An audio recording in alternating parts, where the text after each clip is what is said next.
Hey everyone, it is that time and it is the end of the year, so it is the final essential reading for the podcast.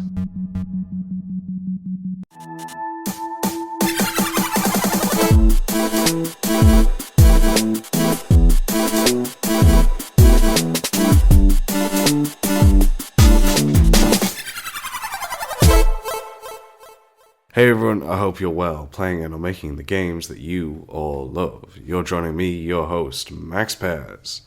And if you can't tell by now, my voice is kind of messed up. I'm a little bit sick, I'm a little bit ill, so I do apologize for this more gruff voice. This truly is the definition of smooth jazz. So yeah, I apologize for it. As you all know, this is normally the time where we do recommendations from myself, from other amazing gurus out there, and discuss the kind of importance of what they've done and talk about that as I recommend amazing work by other amazing developers. But this is the last and final one of the year, so I've picked out some good ones and I'm excited to share them with you all. So yeah, it should be a fun one. Before we go into this though, I'm actually going to give a shout out to today's sponsor of the show, and that is Gamerborn. If you're looking for great gaming apparel with it coming up to Christmas, or maybe you just want to treat yourself, then go no further than Gamerborn. With great t-shirts with high quality as well as other apparel, check them out. And if you do have a young one that you're trying to make sure is a future gamer, then honestly check out their stuff. They've got a brilliant one right now from God of War for children with the word boy. And that works quite well with my voice on this time. But yes, if you do use the promo code Level Design Lobby, that's capital L, capital D, and capital L again, you will actually get a discount on this as well. So there couldn't be a better time to check out Gamerborn. So thank you to them, and do check them out. There will be a link to them in the description down below. Now, with that said, we're going to move on to the actual final recommendations of the year. All of these will have a link in the description down below as well, so you can get down to them with the most convenience with it as well. And let's just jump straight into the first one then. And that is an article on Gamasutra called Designing the Drunken Dialogue Puzzles in Night School Studios After Party. For those of you who don't know, After Party is an indie game by the team that made, I believe, is Oxenfree. And it is about two I guess not teenagers, but graduates from college now, starting to transition into, or getting ready to transition into their life as adults, until their, untimely demise, in that they find themselves in hell, and they must now challenge Satan to a drink-off. And it's a really fun little game. I enjoyed it myself, played through it. And it's interesting as this article here is talking about how they're using traditional dialogue trees to help progress throughout the game. And those of you who haven't played it, they use a few, different types of cocktails, which I guess when you're drinking them unlock different kind of dialogue options for the player. Now, I don't think you have to drink any, which is a choice as well. But these can have and cause different interactions when you're playing through it. So maybe you want to antagonize or try come up with better words, because your characters, obviously they have their own personalities. And they kind of go through different kind of drinks, and depending on where you are in different bars will offer different drinks as well. And then these can unlock certain dialogues with it as well. And it's a very nice game, and I think this is very interesting how they've made, because this company is very well known for its strong writing with Oxenfree, and even in this game of After Party as well. So seeing how they take that element and try push it even further with that of, dialogue puzzles as they call it, I think is very nice. So yeah, for those of you who are maybe more focused on narrative design, or seeing how narrative will have a big impact on your game itself, then I think this one is very much worth the read. We'll move on now to number 2. Now this here comes from the ever impressive, and as we all know, a very good resource is Game Maker's Toolkit. And this here is breaking down what makes a good combat game system. I've messed that up, let me rephrase that. What makes a good combat system? See, it's not only sick in the throat, but sick in the head as well, as I can't even get my words out correctly. But yes, and he takes a closer look, and the combat system is more that of hack and slash or close quarters, shall we say. And he takes a deep dive into such different games, varying from Dark Souls to Devil May Cry. And very interesting to see what he points out and kind of breaks down what he believes makes these games so memorable, as well as why gamers are so attracted to these games and what makes them stand out so much in comparison to their peers. And yeah, they're a very, very good video, as always. I think it's always interesting to look at these. I mean, I have personally not worked on a game that has close quarter combat, so the level design is very different for one that has more ranged and gunplay focused combat. But I think it's always cool to see because there's so much detail and finesse into each of these.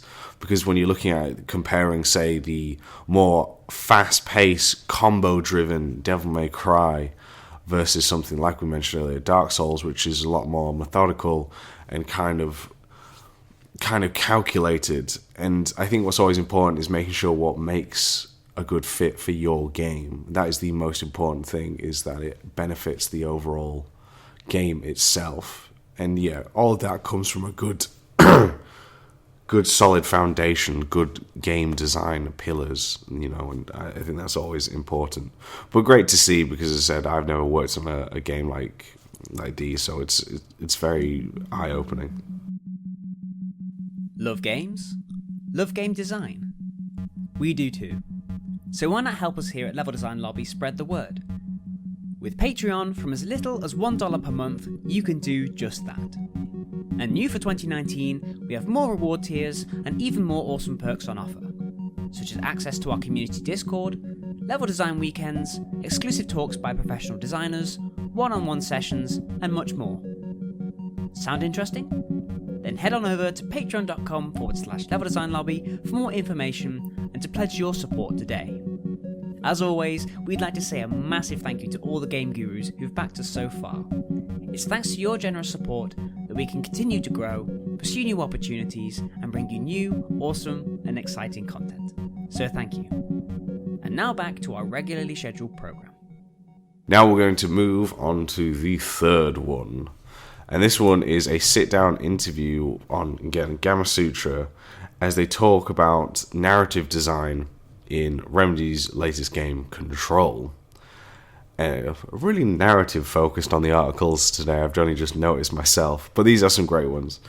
And they're talking about kind of the narrative design on how it's changed in the company, I guess, when you compare to previous games like Alan Wake, where it's a bit more linear. I didn't get a chance to play Quantum Break, so in terms of my understanding, I don't know how open or linear that game was. But comparing that to Control, which is a lot more kind of freestanding, as you get to explore and move around the environment, I guess, as you wish. And also talking about these more, how do you distinguish the narrative between that of, a main mission versus a side mission, and how kind of that plays a big role within these as well. And I think it's a very interesting one, just how they talk about it, because also I feel with Control, from what little I've played, and I've only played a bit, is it really is kind of just thrown you into that place and into that world. I don't feel there's much guidance in a good way. That's part of the narrative. So for them to try tell this and use the environments to tell the story as well, I think is always fantastic and always a great one to see.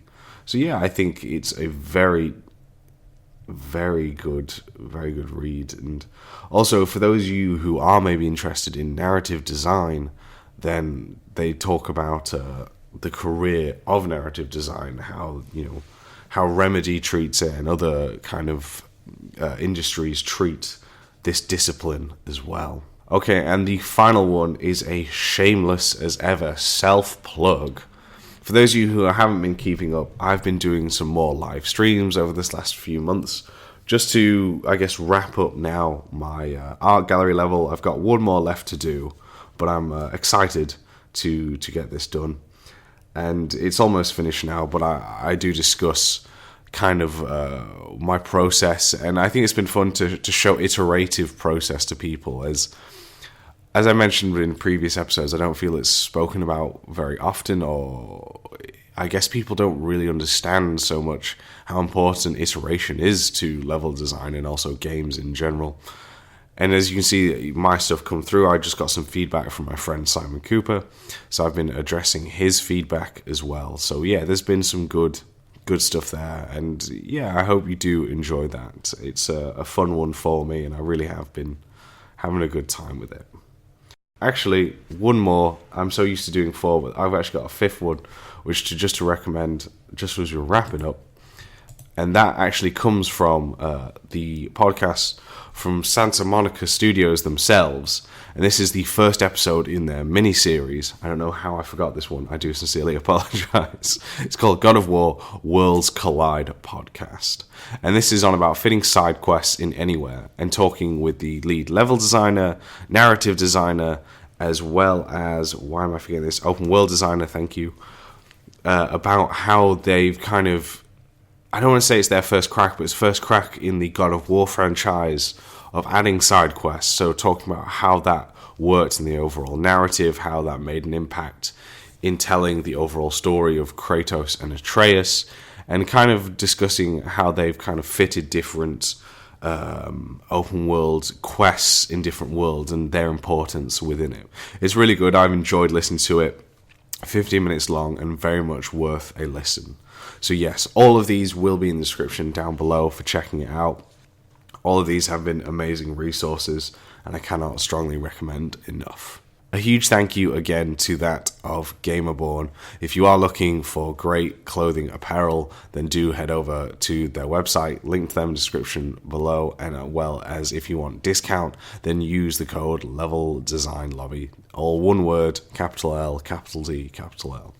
And if you want to reach out to me, you can do so on Twitter @MaxPairs. If you want to email into the show, please do so, which is leveldesignlobby@gmail.com. And for those of you who want to help support the podcast and keep this ever expanding, please head over to the Patreon. Thank you all very much, and I'll catch you all next time.